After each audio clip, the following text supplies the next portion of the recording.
안녕하세요. 오늘은 성공을 향해서 정말 모든 걸 쏟아붓는 그런 노력 있잖아요. 네네. 그게 오히려 나를 좀 무너뜨릴 수도 있다. 뭐 이런 약간은 씁쓸한 진실에 대해 얘기 나눠보려고 합니다. 아, 네. 유명 사회탐구 강사 이재영 씨의 강연 내용을 중심으로 해서 성공과 자기관리, 이 사이의 아슬아슬한 줄타기를 좀 깊이 들여다볼 텐데요. 네, 특히 우리나라처럼 최선, 극한의 노력 이런 걸 되게 강조하는 분위기잖아요. 맞아요. 이런 데서는 그 노력 이면에 있는 그림자를 한 번쯤 얘기해보는 게 꼭 필요하다고 생각해요. 네, 오늘 이 이야기를 통해서 당신의 삶에도 좀 적용할 만한 지점을 찾아보는 게 저희 목표입니다.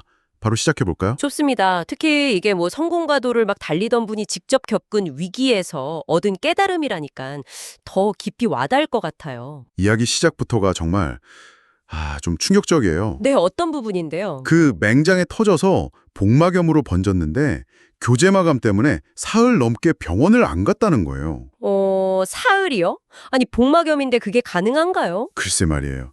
심지어 수술 직전에 의사한테는 흉터 안 남게 예쁘게 해달라 뭐 이런 부탁까지 했다는 거죠. 와, 그 정도면 정말 성공에 대한 어떤 집착, 강박, 이런 게 현실 감각을 좀 마비시킨다고 봐야 할까요? 그런 것 같아요.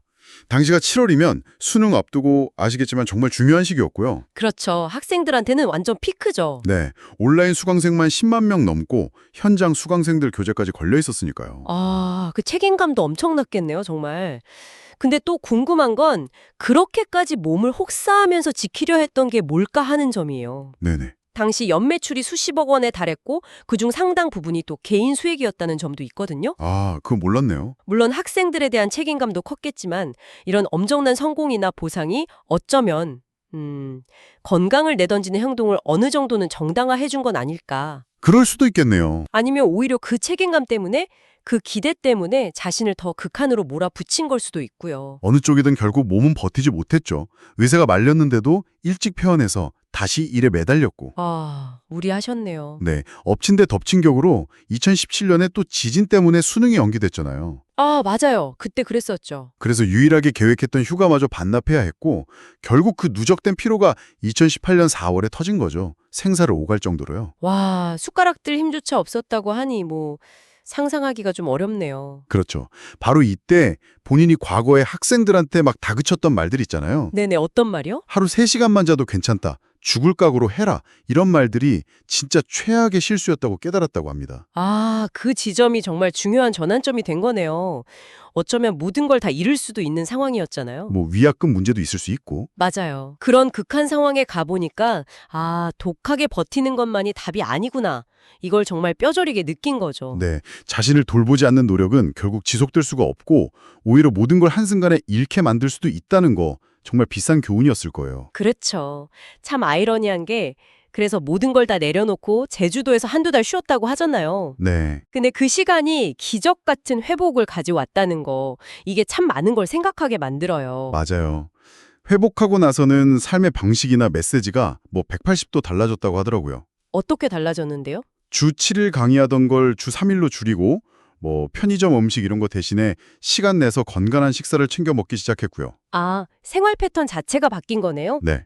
휴식 시간 꼭 확보하고 자연 속에서 좀 재충전하는 시간도 갖고 학생들한테 하는 말도 완전히 바뀌었어요. 뭐라고 하는데요? 3시간만 자면 정말 죽을 수도 있다. 자신을 학대하지 마라. 공부 때문에 너 자신을 망가뜨리지 마라. 이렇게요. 와, 근데 더 놀라운 건 그렇게 말하니까 학생들 반응이 오히려 더 좋았다는 거예요. 진짜요? 의외네요. 네. 선생님 덕분에 위로받는다, 더 인간적으로 느껴진다, 이런 반응들이었다고 하더라고요. 이게 그러니까 단순히 쉬어가라 이런 메시지를 넘어서는 것 같아요. 완벽하고 강한 모습만 보이려고 하는 것보다 오히려 자신의 좀 약한 모습이나 어려움을 솔직하게 보여주는 게 더 깊은 신뢰를 만드는 거 아닐까요? 듣고 보니 정말 그렇네요. 성공을 위해서 나를 막 소진시키는 게 아니라 나를 아끼고 돌보는 게 오히려 더 단단하고 지속 가능한 성취로 이어진다. 이런 역설적인 진실인 거죠? 자신을 함부로 대하는 사람에게 주어지는 성공이라는 건 결국 다음 단계의 자기 학대를 위한 어떤 연료가 될 뿐이다. 이 메시지가 되게 날카롭게 다가오네요. 네, 핵심이죠. 이 이야기를 듣는 당신은 좀 어떠신가요? 혹시 목표를 향해 막 달려가느라 가장 소중한 나 자신을 너무 소홀히 하고 있지는 않으신가요? 어쩌면 진짜 성공이라는 게 얼마나 많이 해냈는가 이게 아니라 어떻게 지속하는가 여기에 달려 있는지도 모르겠습니다. 네. 오늘 잠시만이라도 좀 멈춰서서 나에게 좋은 것을 주는 노력은 과연 뭘까? 한번 생각해보는 시간을 가져보시는 건 어떨까요? 네, 좋은 질문이네요. 자신을 귀하게 여길 때 비로소 진정으로 가치 있는 것들을 담아낼 그릇이 준비되는 게 아닐까, 그런 생각을 해봅니다.